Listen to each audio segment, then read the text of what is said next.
Hey guys, సభకు నమస్కారం. పొద్దున్నే 6 కాట్పాడి జంక్షన్లో మేము ట్రైన్ దిగాము. ఇదిగోండి సీరియస్గా నడుచుకుంటూ వెళ్ళిపోతున్నాడు చూసారా. ఆడు మా తమ్ముడు. ఇప్పుడే నిద్ర లేపాను కోపం. పెద్ద కొడుకు అంటే తెలిసిందేగా, బరువు బాధ్యతలన్నీ మనమే మోయాలి. ఆ బరువు తీసుకెళ్ళి ఆటోలో ఎక్కాను. ఆటో వాడు తీసుకొచ్చి ఇగోండి బస్ స్టాండ్లో వదిలాడు. తర్వాత ఈ బస్సు ఎక్కాను.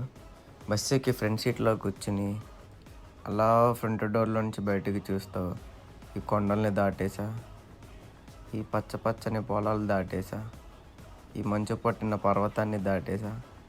అన్నిటిలో తిరిగి ఇదిగో ఈ సమాధుల్లో నుంచి ఎలా వెళ్ళి ఇలా ఈ బస్ స్టాండ్ దగ్గర అయితే శ్రీతచన్న కాలేజ్ కనపడింది. ఇక్కడ కూడా వెళ్ళే హవా అనమాట. వచ్చిరాని తమిళ్లో మా నాన్న బేరం ఆడితే అలా ఆటో ఒకటి తీసుకొచ్చి ఇదిగోండి అరుణాచలం శివయ్య ఆలయం దగ్గర వదిలాడు. ఫుల్ వీడియో మంచి ఫన్గా ఉండేది, పెడతా చూడండి.